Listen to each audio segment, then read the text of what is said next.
sent bien qu'il y a de la pédagogie à faire sur la mobilité électrique en tant que telle, voir un petit peu quelle est l'autonomie d'un véhicule, par exemple, le coût d'un véhicule, etc. Ce qui ne nous concerne pas au premier chef, puisque nous sommes là, en tant que gestionnaire de réseau de distribution électrique, pour raccorder.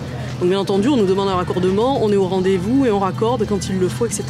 Le RDF est bien entendu là en amont de l'ensemble des projets, pour pouvoir connecter bien entendu les bornes de recharge, notamment. Et apporter l'énergie. Surtout apporter l'énergie qui va bien pour pouvoir ensuite recharger son véhicule. C'est un véhicule qu'on appelle le Pulse 4 donc de chez Ligier, qui est un véhicule 100% électrique, avec une batterie lithium. Et on va le retrouver dans tout ce qui est service espace vert, propreté. Donc les employés communaux des différentes villes donc, de France utilisent ce genre de véhicule. Voilà, ça rentre dans le cadre effectivement de l'écologie, de l'environnement.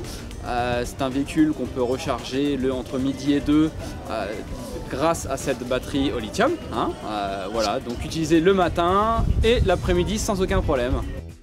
Elle peut faire l'acquisition du véhicule, elle peut le louer 1 mois, 2 mois, 3 mois pour l'essayer avant d'acheter, ou le louer sur des durées plus longues, 36, 48 mois.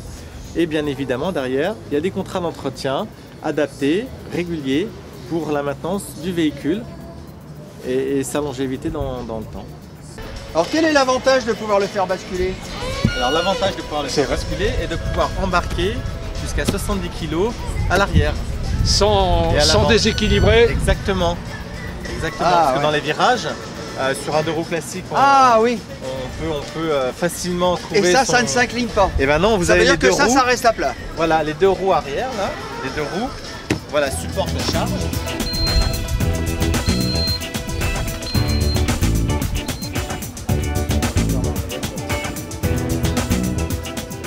En position éco, autonomie. C'est quoi? 200 km. Position sport. Position sport, on va faire la moitié. On divise par 2. On divise par 2. Fabriqué en Californie, aux US. Donc c'est nos amis américains. C'est une transmission par courroie. Transmission par courroie. Et la batterie, c'est... Alors des batteries, on a différentes batteries suivant les puissances avec les moteurs. Les batteries garantissent 5 ans. Les propriétaires des batteries. Garantie 5 ans et 160 000 km. Tout ce qui est véhicule électrique aujourd'hui, il faut savoir que ça devient indispensable, ne serait-ce que sur les places de stationnement, sur la mobilité, quand on voit les voitures, les embouteillages, avec les 2 roues par exemple, on n'a plus de problème. Alors justement, cette année, Michel, il y a plus de 2 roues, 3e édition, que les autres fois. Voilà, tout à fait. Il y a plus de 2 roues et il y a énormément d'accessoires qui permettent de se déplacer dans des conditions différentes. Quand on voit cet accessoire-là, la trottinette, etc. Aujourd'hui, ça permet de se déplacer, de faire les courses et de ne pas gêner la circulation. Et plus de problème de stationnement, d'où économie. Ce véhicule que vous voyez derrière moi peut tourner avec une énergie 100% renouvelable qu'on appelle le bio-GNV, qui est issu du gaz produit à partir de nos déchets. Demain, pour aller sur Paris, le diesel sera interdit. Le GNV permet d'arriver jusqu'à Paris avec une autonomie tout à fait suffisante au niveau régional, puisque l'autonomie est aux alentours de 400-500 km. Alors le GPL, c'est du gaz de pétrole liquéfié, alors que le GNV, c'est du gaz véhicule naturel. Gaz naturel véhicule, pardon, et qui est c'est du gaz que l'on peut produire déjà en France aujourd'hui, ou alors que l'on importe le gaz que vous utilisez pour vous chauffer, faire la cuisine et prendre votre douche. L'avantage aujourd'hui, c'est que avant ce gaz était importé. Aujourd'hui, on peut le produire localement, et notamment en Seine-et-Marne, où il y a 3 sites de production de biométhane. Et donc ce biométhane, on l'utilise pour faire rouler avec une énergie 100% renouvelable. C'est un moteur électrique 12 kW. En termes de réapprovisionnement, on a 2 types il y a 2 modèles pour répondre à votre question. Donc on a un modèle qui est en batterie traditionnelle, je dirais. Au plomb, classique. Au plomb, classique. 80 km d'autonomie, 8 heures de charge. Après, on a un autre modèle qui lui est en lithium. Et lithium... Ion. Pardon ? Lithium-ion. Lithium-ion. Où on a 150 km d'autonomie et 1h30 en temps de recharge. Alors c'est une voiture où il n'y a pas besoin de permis. Sans permis, exactement. Enfin, un BSR. le brevet de sécurité routière, conduisible dès 16 ans, et l'auto va jusqu'à 80 km/h. Le triporteur de propreté Niola, donc c'est distribué par Urbacar, par nous, véhicule qui permet de porter les outils pour l'agent, que ce soit balai, pelle, d'avoir un sac poubelle sur son support et qui permet de transporter une charge totale de 100 kg.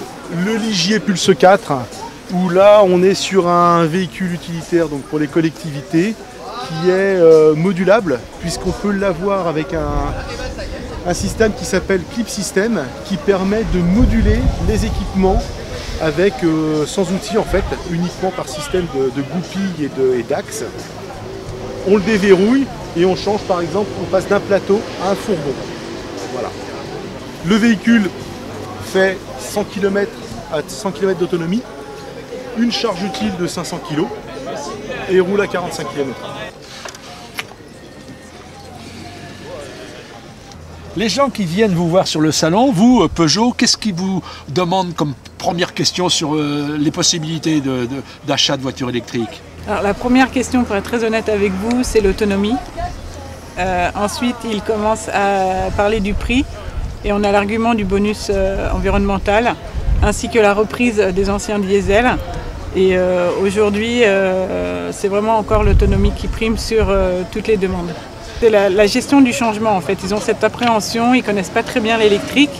Ils ont envie d'essayer parce que c'est une source d'économie non négligeable.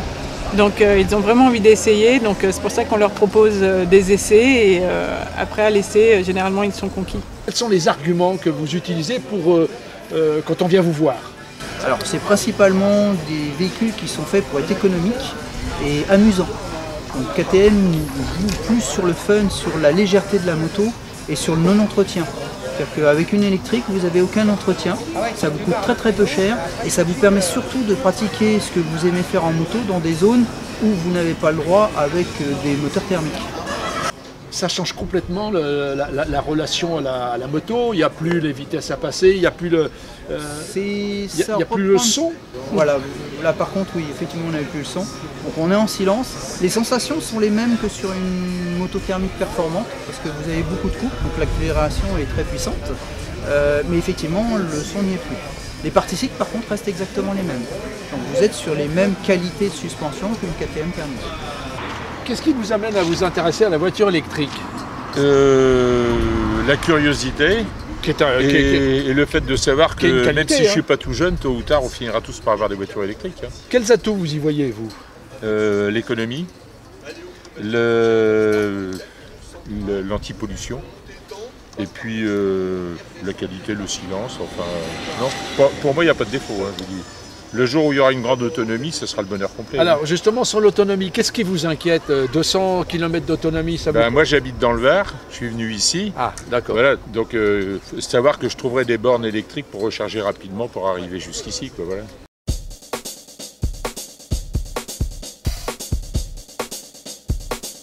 Je vais vous souhaiter bonne route, on va commencer à rentrer dans les véhicules parce que le départ est dans 3 minutes. Voilà. Tous en voiture.